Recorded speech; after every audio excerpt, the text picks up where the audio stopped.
कैसे हैं आप सब। आज मैं एक बार फिर से आप सभी को मेरा इंट्रोडक्शन देने वाली। बहुत सारे लोग मुझे जानते होंगे जो कि मेरे साथ बहुत पहले से जुड़े हुए हैं, कुछ मेरे फ्रेंड्स जो अभी जुड़े हैं वो नहीं जानते, तो एक बार मैं अपना ब्रीफ इंट्रोडक्शन दे देती हूँ। मेरा नाम है अलका। बेसिकली मैं हरियाणा से हूँ, वहीं पे पैदा हुई थी, वहीं पे सारी एजुकेशन कंप्लीट हुई है, लेकिन अब फ़िलहाल जॉब के चक्कर में हम इधर उधर घूम रहे हैं, वो बात अलग है। और एजुकेशन क्वालिफिकेशन पे चलते हैं तो मैंने बीएससी कंप्यूटर साइंस से किया है और ओबियसली टीचर हूँ तो बीएड तो किया ही है। साथ में सीटेट पेपर फर्स्ट और सेकंड क्वालिफाई है और एसटेट भी क्वालिफाई है। ये मेरे बारे में है। और मेरी जो पूरी एजुकेशन हुई है, सारी एजुकेशन सरकारी स्कूल से ही हुई है। क्लास 10 तक मैं हिंदी मीडियम से पढ़ी हुई हूँ, उसके बाद इंग्लिश मीडियम से मैंने पढ़ाई की थी। ठीक है, तो ये मेरे बारे में हुआ। और फिलहाल मैं केंद्रीय विद्यालय संगठन में टीजीटी मैथ के रूप में कार्यरत हूँ।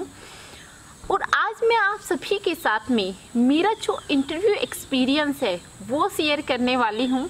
देखिए, मैंने केंद्रीय विद्यालय का जो केवीएस का टीजीटी मैथ का था वो भी दिया था, साथ में मैंने पीआरटी का भी दिया था, क्योंकि लास्ट टाइम जब एग्ज़ाम हुआ था तो सीटेट भी बीएड वाले कैंडिडेट्स दे सकते थे। इवन केवीएस ने भी अलाउ किया था कि जो बीएड वाले कैंडिडेट्स हैं वो पीआरटी का एग्ज़ाम दे सकते हैं। सो देखो, एक अपॉर्चुनिटी मिली थी और मैं इसे मिस नहीं करना चाहती थी, बिकॉज मैं उस फेज़ में थी जो बेरोज़गारी वाली फ़ेज़ होती है, उस फेज़ में थी। और उस टाइम पे हम यही सोचते हैं कि ना से सही तो कुछ भी मिल जाए, बट एटलीस्ट कुछ हमें मिल जाए। सो इसलिए मैंने पीआरटी का भी फॉर्म फिल किया था और टीजीटी का भी फॉर्म फिल किया था, दोनों के साथ प्रिपरेशन की थी। हाँ, इसके साथ साथ सीटेट की भी प्रिपरेशन की थी, वो मैं किसी और वीडियो में आपको बहुत अच्छे से एक्सप्लेन करके सारी चीज़ें बताऊंगी। तो आज हम जो मेरा केवीएस का पीआरटी का इंटरव्यू एक्सपीरियंस था वो मैं शेयर कर रही हूँ। तो एग्ज़ाम हुआ, एग्ज़ाम मेरा बहुत ही अच्छा हुआ था। मुझे उम्मीद थी एग्ज़ाम से ही कि मेरा रिटन क्लियर हो जाएगा और वैसा ही हुआ। रिटन क्लियर हो गया और वो भी बहुत अच्छे मार्क्स से मेरा रिटन क्लियर हुआ था। मेरे रिटन में 108 मार्क्स थे। सो अब सेकंड जो फेज़ थी, जो असली कहानी होती है, वो स्टार्ट होती है इंटरव्यू की।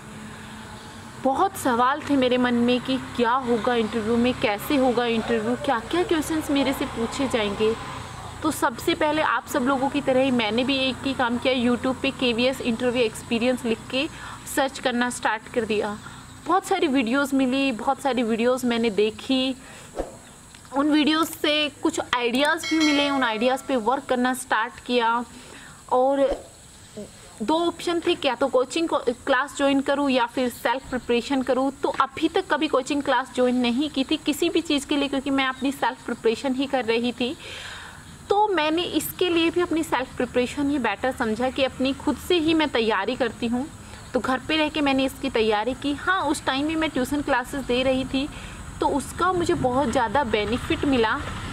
दोनों इंटरव्यूज़ के साथ साथ प्रिपरेशन करनी थी, टीजीटी की भी और पीआरटी की भी। तो जो स्पेशल पीआरटी पे मैंने फोकस किया, क्योंकि पीआरटी में बहुत सारे सब्जेक्ट्स हैं हमारे। पीआरटी में हमारा ईवीएस भी है, मैथ्स भी है, हिंदी भी है, इंग्लिश भी है, इवन हमें पोइम्स भी सुनानी पड़ती है। तो इन सब चीज़ों की मैंने प्रिपरेशन की अपने ट्यूशन वाले बच्चों के साथ में। मैं उनको जो टॉपिक पढ़ाती थी, उनकी क्लास होने के बाद बोलती थी कि थोड़ी देर रुकिए, मैं आज आपको कुछ इंटरेस्टिंग करवाने वाली हूँ। और फिर मैं उनको वो टॉपिक पढ़ाती थी। और मुझे याद है हर्षवर्धन मेरा एक स्टूडेंट था, वो बोलता था, आप क्या ये पोइम सुनाती रहती हो दीदी हमें। मैंने कहा, तू है ना सुन ले, बस मैं तैयारी कर रही हूँ। बोल, किसकी तैयारी कर रही हूँ? मैंने कहा, टीचर की। बोला, टीचर क्या पोइम सुनाते हैं? कहा, हाँ, छोटे बच्चों को तो पोइम सुना के ही पढ़ाया जाता है। तो उन बच्चों के साथ में मैंने बहुत कुछ सीखा और वहाँ से मेरी जो तैयारी थी वो बहुत अच्छी हुई। इवन वाइट बोर्ड लिया, उस पर लिखने की प्रैक्टिस स्टार्ट की। मुझे थोड़ी बोलने में प्रॉब्लम होती थी, इंग्लिश थोड़ी वीक थी, तो उसके लिए भी थोड़ा वर्क किया कि कैसे अपनी इंग्लिश को अच्छी करूँ। मिरर के सामने बोलने की कोशिश करती थी, क्योंकि बहुत बार नर्वसनेस फील होती थी। इंग्लिश बोलने में नर्वसनेस होती थी, हिंदी बोलने में तो हम बहुत अच्छे हैं, कोई प्रॉब्लम नहीं होती थी। तो वो मिरर के सामने प्रैक्टिस किया, इंटरव्यू के क्वेश्चंस प्रिपेयर किए कि किस टाइप के क्या क्या क्वेश्चंस किए जाएंगे। अब ये सब हो गया। अब मैं रह रही थी हैदराबाद में, मेरा इंटरव्यू था भोपाल में। तो अपने हस्बैंड के साथ हम भोपाल में गए। अब जब भोपाल चले जाते हैं तो पूरी रात की थकान रहती है और दूसरे दिन early in the morning interview में जाके रिपोर्ट करना है। और मैंने अपना बायोडाटा नहीं भरा था। हाँ, रफली मैंने प्रिपेयर कर लिया था, लेकिन जो ओरिजिनल फॉर्म में मुझे भरना था वो मैंने अभी तक नहीं भरा था। मैं सोच रही थी कि आराम से बैठ के रात में भरूँगी। अब जब मैं रात में भर रही तो नर्वसनेस की वजह से मुझे कहीं कोई मिस्टेक हो रही है, कहीं कोई मिस्टेक हो रही है। और आप यकीन नहीं करेंगे, उस रात में मैं 12 बजे तक नहीं सोई। मैं सिर्फ वो बायोडाटा फिल कर रही हूँ, क्योंकि रफली जो भरा था उसको मुझे आज फेयर रूप देने वाली थी। बाकी सब चीज़ें रेडी थी, मैं भर रही हूँ, उसको फाड़ रही हूँ, भर रही हूँ, फाड़ रही हूँ। फिर मैंने बहुत आराम से रिलैक्स मूड से अपना बायोडाटा फिल किया, और बायोडाटा फिल करके हम इंटरव्यू के लिए चले जाते हैं। और वहाँ पे हमें जैसे ही जाते हैं हम, तो एक पार्क रहता है भोपाल, जो केवी था उसमें बच्चों का जो पार्क है, उस पार्क में बिठा दिया जाता है। बैठे हैं, अपना सीटिंग अरेंजमेंट देख लिया कि ये रूम हमें अलॉट हुआ है। पहले तो हमें सभी को बाहर बिठाया गया, ठीक है। इवनिंग शिफ्ट और मॉर्निंग शिफ्ट दो में इंटरव्यू चल रहे थे। बाहर बिठाया गया, पार्क में बैठे रहे। फिर बोला गया कि ये ग्रुप वाले बच्चे हैं, ये आ जाओ। गए, रूम अलॉट किया गया, और रूम अलॉट करने के बाद एक रूम में बैठ गए। वहाँ पे डॉक्यूमेंट वेरिफिकेशन हो रहा है, बहुत देर तक डॉक्यूमेंट वेरिफिकेशन चला। उसके बाद में 3-3 बच्चों का एक ग्रुप बना के फिर हमें अलग रूम में भेज रहे हैं। उस रूम में हम जाते हैं, वहाँ हम बैठते हैं, और उस रूम में अंदर इंटरव्यू होता रहता है। तो जो मेरा रूम था उसमें मेरे से पहले 2 लड़के थे। वो दोनों भैया लोग इंटरव्यू दे रहे थे, और जो पहले वाले का हुआ तो मैं बहुत ध्यान से ऐसे दीवार के कान लगा के सुन रही थी कि उनसे क्या क्या पूछा जाता है।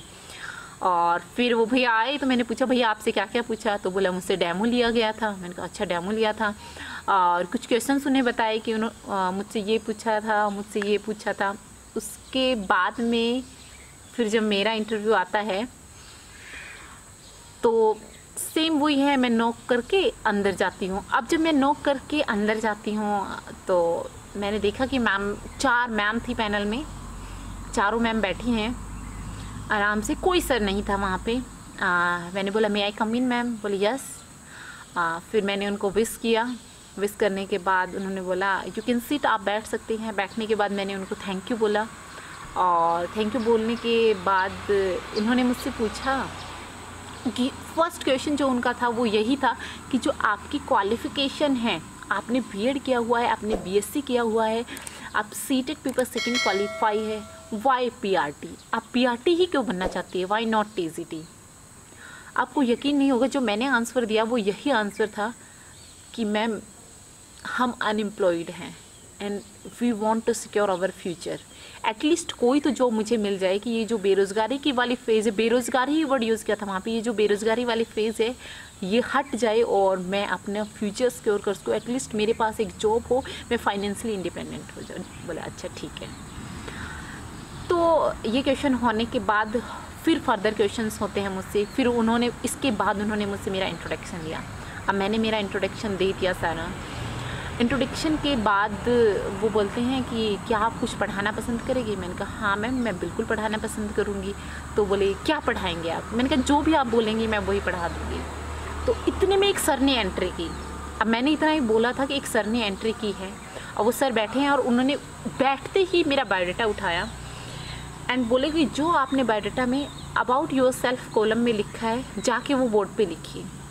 आप यकीन नहीं करेंगे, 1 मिनट के लिए तो मैं ब्लैंक हो गई थी कि ये क्या बोल दिया। मैंने कहा यस सर। मैं गई बोर्ड पे और मैंने इंग्लिश में लिखना स्टार्ट किया। मैंने 3 लाइन लिखी, क्योंकि मैंने खुद से जो मैं ओरिजिनल हूँ वही उसके अंदर लिखा था, मुझे याद था सारा। मैंने 3 लाइन्स लिखी। अब उन्होंने जो फर्दर क्वेश्चन मुझसे किया कि बेटा इन्हीं तीनों लाइन्स को, रुक जाइए आप, और इन्हीं तीनों लाइन्स को आप हिंदी में ट्रांसलेट करके लिखिए। तो फिर मैंने उनको हिंदी में ट्रांसलेट करके लिख दिया। अब एक वर्ड था पैसन वहाँ पे। अब मैं अटक गई वहाँ पे, मुझे पैसन का मतलब नहीं पता हिंदी में। मैंने लिखा लक्ष्य, बोले ये नहीं होता है। मैंने कहा सर मेरा उद्देश्य है, बोले ये नहीं होता है। मैंने कहा सर मेरा ध्येय है, बोले ये नहीं होता है। अब मैं बोले सर मैं ये बनना चाहती हूँ, बोले ये नहीं होता है। अब मैं बहुत परेशान हूँ। मैंने कहा सर हम अपनी लैंग्वेज में तो यही बोलते हैं कि मेरा ये उद्देश्य है, या मैं चाहती हूँ कि मैं टीचर बन जाऊँ। अब मैं ऐसे बोल रही हूँ और वो सर मना कर रहे हैं। फिर मैंने कहा सॉरी सर, देखिए जहाँ तक मुझे नॉलेज है यही वर्ड्स होंगे, मेरा ध्येय है, मेरा उद्देश्य है, मेरा लक्ष्य है, मेरा एम है, ये सब हो सकते हैं। बोला नहीं बेटा ये नहीं होते हैं। तो मैंने कहा सर क्या होगा, तो प्लीज़ आप मुझे बता सकते हैं? बोला जुनून होता है। अच्छा सर। बोला अब आप मुझे जुनून को हिंदी में लिख के दिखाइए। मैंने जुनून हिंदी में लिख के दिखा दिया। बोला वेरी गुड, आप बैठ सकते हैं। अब मैं बैठ गई। उसके बाद में जो मैम थी उन्होंने मुझसे जो फर्दर क्वेश्चन किया, बोला KVS में सिंगल गर्ल चाइल्ड का एक कंसेप्ट होता है, क्या आपको उसके बारे में पता है? मैंने कहा हाँ मैम मुझे पता है। तो बोली बेटा प्लीज़ थोड़ा बताइए। अब मैंने KVS की जितनी भी जो पॉलिसीज चल रही थी उसको, जो ऑफिशियल साइट है उसे बहुत अच्छे से पढ़ा था, तो उसको मैंने बहुत अच्छे से एक्सप्लेन कर दिया और मैम उसमें बहुत सेटिस्फाई हो गई। उसके बाद में जो सेकेंड मैम थी उन्होंने मुझसे फिर तुरंत क्वेश्चन किया एक, बोली अच्छा अब जो KVS में जो हमारे स्पोर्ट्स टीचर हैं, ठीक है, और योगा करवाते हैं हम, जैसे कि मॉर्निंग असेंबली में योगा करवाते हैं, SBSB वाला कंसेप्ट चल रहा है, इनके पीछे मोटो क्या है, क्यों ये सब हो रहा है? अब जो मैंने जहाँ से वो पढ़ा था ऑफिशियल साइट से, वो सब मैंने उनको और अच्छे से एक्सप्लेन करके बताया और मैम बहुत सेटिस्फाई हैं। उसके बाद में मैम ने मुझे कहा कि बेटा चलिए तो एक पोइम सुनाइए आप मुझे, कोई भी एक इंग्लिश की पोइम सुनाइए विद एक्सप्रेशन सुना। मैंने कहा यस मैम। अब मैं जाती हूँ बोर्ड के पास में और मैंने बच्चों को गुड मॉर्निंग विश किया, उसी पैनल को एज ए स्टूडेंट टेस्ट किया और एक पोइम सुनाई, पोइम और फुल एक्सप्रेशन के साथ सुनाई। आप यकीन नहीं करेंगे उस पोइम से वो मैम इतना इम्प्रेस हुई कि उन्होंने मेरे लिए क्लैपिंग की। उसके बाद बोले यू कैन सिट। और फिर मैंने उससे पहले भी मैं यूट्यूब रन करती थी, तो उसका भी मैंने लिखा था I am educator on YouTube. तो फिर उन्होंने बोला कि अच्छा आप एक एजुकेटर है यूट्यूब पे, हाउ यू आर दिस, आपकी जो ये साइड है ये बच्चों की कैसे हेल्प करेगी? मैंने कहा मैम बहुत हेल्प कर सकती है with the help of animation, with the help of 3D pictures हम बच्चों को बहुत अच्छे से पढ़ा सकते हैं। छोटे बच्चे हैं वो क्या होते हैं कि आप उनको कोई 3D ऑब्जेक्ट दिखाते हैं या फिर एनिमेशन वर्ड में लेके जाते हैं तो उनको चीज़ें बहुत अच्छे से समझ में आती है, तो हम ये हेल्प कर सकते हैं उनकी। और अभी तो देखो टेक्नोलॉजी का टाइम है, तो जितना हम टेक फ्रेंडली रहेंगे उतना ही हमारे स्टूडेंट्स के लिए बहुत हेल्पफुल होने वाला है। मैम ने कहा दैट्स गुड, ये बहुत अच्छा है। उसके बाद उन्होंने फर्दर मुझसे मेरे क्वेश्चंस किए कि आप हरियाणा से हैं, तो हरियाणा में जो सेक्स रेशियो है वो बहुत कम है, इसके पीछे रीज़न क्या है? तो देखो मैंने बताया कि इसके पीछे रीज़न यही है कि जो हमारी सोसाइटी की मेंटलिटी थी पहले वो थोड़ी डिफरेंट थी। वो क्या करते थे कि बॉय को ज़्यादा प्रेफर करते थे, लेकिन अभी मेंटलिटी है वो चेंज होती जा रही है। इवन अभी तो सेक्स रेशियो भी चेंज हो गया है। मैम ने बोला कि बहुत अच्छी बात है बेटा ये तो बोले कि आप इसको कैसे प्रमोट कर सकते हैं? मैंने कहा देखो मैम इसका क्या है कि हम जो बच्चे हैं उनको स्टार्टिंग से ही सिखाएंगे कि बॉयज़ एंड गर्ल्स इक्वल है, उसमें कोई डिफरेंट नहीं है। हम पेरेंट्स से बात करते हैं इन चीज़ों के लिए, ठीक है। ये सब हो गया।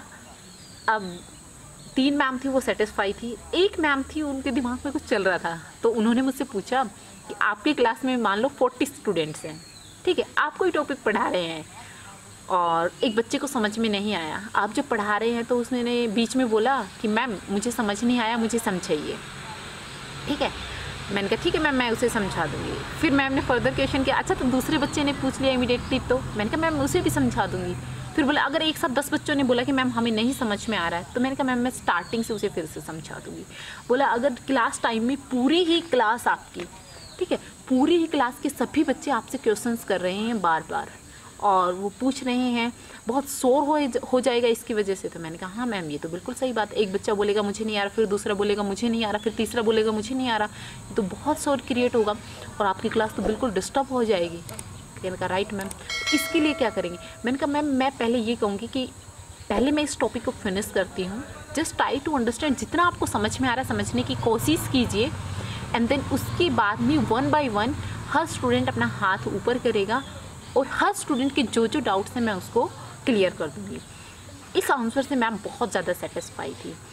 अब इतना होने के बाद में सभी ने एक दूसरे की तरफ देखा और देखने के बाद में उन्होंने कहा that's good, now you can go, आप जा सकते हैं। अब जब मैं जैसे ही खड़े होने वाली थी तो आप यकीन नहीं करोगे कि पैनल ने मेरे को बोला all the best and Alka go and party कीजिए, हमारी तरफ से आप सिलेक्टेड हैं। और उस मोमेंट में जो खुशी मुझे हुई थी ना बहुत ज़्यादा, बिकॉज पैनल फुली सेटिस्फाइड था। एकदम सेटिस्फाइड था। और ये जो मेरी पूरी, हाँ थोड़ी कन्वर्सेशन हो रही थी, ये जो कन्वर्सेशन हुई थी ये अराउंड 25 से 28 मिनट्स के अराउंड की मेरी कन्वर्सेशन चली थी। And panel is fully satisfied, एकदम टोटली सेटिस्फाइड था, उनके चेहरे से साफ नज़र आ रहा था। हाँ सर को जो पैशनेट वर्ड था उससे थोड़ा सा मुझे डिसपॉइंट हुए सर, बट लास्ट में वो भी सेटिस्फाई हो गए थे। और जब उन्होंने ये बोला कि हमारी तरफ से आप सिलेक्टेड है, गो एंड पार्टी कीजिए, आप यकीन नहीं करेंगे मैं इतना खुश थी, इतना खुश थी। मैंने बाहर आके जो नेक्स्ट भैया बैठे थे बोले कैसा हुआ, मैंने कहा भैया मेरा तो बहुत अच्छा हुआ, बहुत अच्छा हुआ है, ऑल दी बेस्ट, आप भी अच्छा करना। अब भैया के चेहरे पे भी खुशी आ गई, उनमें भी पॉजिटिविटी आ गई थी। तो ये तो मेरा ओवरऑल एक्सपीरियंस था। और रही वेशभूषा की बात, तो मैंने एक बिल्कुल सिंपल सी साड़ी पहनी थी, पिंक कलर की साड़ी थी मेरी, वो साड़ी मैं पहन के गई थी। हेयर को अपना टाई वाई करके गए थे, फाइल को अच्छे से मेंटेन किया गया था। इवन मैंने फाइल में एक स्टार्टिंग में एक इंट्रोडक्शन पेज भी था, उसमें मैंने लिखा भी था कि स्टार्टिंग में मेरे इस ईयर की जैसे 10 की सर्टिफिकेट है, देन 12 की सर्टिफिकेट है, देन बीएससी की है, देन सीटेट है, उसके बाद में मेरा एस्टेट जो क्वालिफिकेशन था वो भी था। कुछ मेरे को सर्टिफिकेट्स स्कूल टाइम में मिले थे, कंप्यूटर डिप्लोमा है, एनएसएस का है, एक एक्स्ट्रा करिकुलर एक्टिविटीज़ का है, वो सब मैंने एकदम मतलब बहुत सलीके से सारी चीज़ें सेट करके लेके गई थी मैं।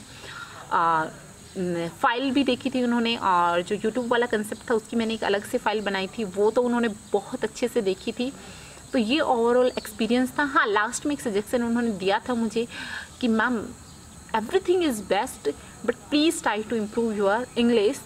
आई know you belongs to Haryana, that's why आपकी जो इंग्लिश प्रोनाउंसिएशन है इसमें जो आपकी टोन है, जो आपका एक्सेंट है वो थोड़ा डिफरेंट है। सो प्लीज़ आप इस पर ओवरकम कीजिए, इसको कोशिश कीजिए आप। हम ये नहीं कह रहे कि आप फ्लुएंटली बोलिए, लेकिन आप बहुत अच्छे से कोशिश कीजिए कि आप इसे बहुत अच्छे से बोलें। मैंने कहा हाँ मैम मैं इसके लिए मेहनत करूँगी, अभी भी थोड़ी कमियां हैं लेकिन सब दूर हो जाएंगी। तो ये मेरा ओवरऑल इंटरव्यू एक्सपीरियंस था। आई होप आप सभी को इससे बहुत कुछ सीखने को मिला होगा। और इंटरव्यू में मुझे मिले थे 47 मार्क्स, जो कि मेरे हिसाब से सेल्फ प्रिपरेशन की थी उसके हिसाब से बहुत ही अच्छे मार्क्स हैं। तो ये ओवरऑल इंटरव्यू एक्सपीरियंस था। बहुत जल्द मैं आपको मेरा जो टीजीटी मैथमेटिक्स का इंटरव्यू एक्सपीरियंस है वो भी शेयर करने वाली हूँ, और बाकी टीचर्स का भी मैं आपके साथ में शेयर करती रहूँगी। सो आपके कोई भी डाउट्स है इंटरव्यू के regarding, you can comment in the comment box. और आई होप वीडियो अच्छी लगी होगी। वीडियो अच्छी लगी तो लाइक करना। और हाँ एक चीज़ आपकी मैटर करती है, देखिए हमेशा आप कॉन्फिडेंट रहिए, ठीक है। कॉन्फिडेंस बहुत ज़्यादा इम्पोर्टेंट है, कॉन्फिडेंस एंड पॉजिटिविटी बहुत ही ज़्यादा मैटर करती है। अगर आप कॉन्फिडेंट हैं तो पॉजिटिविटी अपने आप आपके चारों तरफ आ जाती है। और अगर आप पॉजिटिव है तो कॉन्फिडेंट, ये एक दूसरे से रिलेट करते हैं, ठीक है। सो कॉन्फिडेंट रहना है, पॉजिटिव रहना है, कोई टेंशन नहीं लेनी है। जो इंटरव्यू ले रहे हैं वो भी तो ह्यूमन बीइंग है, एक दिन वो भी टीचर ही थे, टीचर नहीं तो वो भी प्रिंसिपल सर थे। सो उनसे डरना नहीं है, उनको फेस करना है, उनको ऐसा करना है। जब आप इंटरव्यू दे रहे हो तो एक ऐसा माहौल क्रिएट कर दो कि वो आपको सुने, बहुत ध्यान से, ध्यान लगा के वो आपको सुने, आपकी बातों को सुने, ठीक है। और इंटरव्यू आपके फेवर में हो जाए, ऐसा करने की आप कोशिश कीजिए। यकीन मानिए आपका इंटरव्यू बहुत अच्छा जाने वाला है। और हाँ जो बायोडाटा है आपका उसको ओरिजिनल फिल कीजिए, उसमें कुछ भी डुप्लीकेट मत लिखिए, बिकॉज बायोडाटा से बहुत सारे क्वेश्चंस होते हैं। मुझसे भी हुए थे बहुत सारे क्वेश्चंस जो कि मैंने आपको बताए कि मुझसे तो बायोडाटा लिखवा ही लिया गया था कि मैम जो आपने लिखा है वो लिख के दिखाइए। सो बायोडाटा में ओरिजिनल लिखना है आपको, पॉजिटिव रहना है आपको, कॉन्फिडेंट रहना है आपको, ठीक है। और अपनी प्रिपरेशन बहुत अच्छे से करनी है, डेमो भी प्रिपेयर करना है, पॉइंट्स भी प्रिपेयर करनी है, विद एक्शन के सारी चीज़ें प्रिपेयर करनी है, और फुल ऑफ कॉन्फिडेंस से प्रिपेयर करनी है। सिंपल और सुंदर अच्छी सलीके से वेशभूषा पहन के जाइए, बहुत अच्छे सिंपल सोबर बन के जाइए आप। तो ये मेरा इंटरव्यू एक्सपीरियंस था। आई होप आप सभी को पसंद आया होगा। जो भी आपके डाउट्स हो you can comment in the comment box. Video को लाइक करना, शेयर करना, चैनल को सब्सक्राइब करना। मिलते हैं नई वीडियो में, तब तक के लिए जय हिंद, जय भारत, जय हरियाणा। बेटी बचाओ, बेटी पढ़ाओ, बेटियों को आगे बढ़ाओ।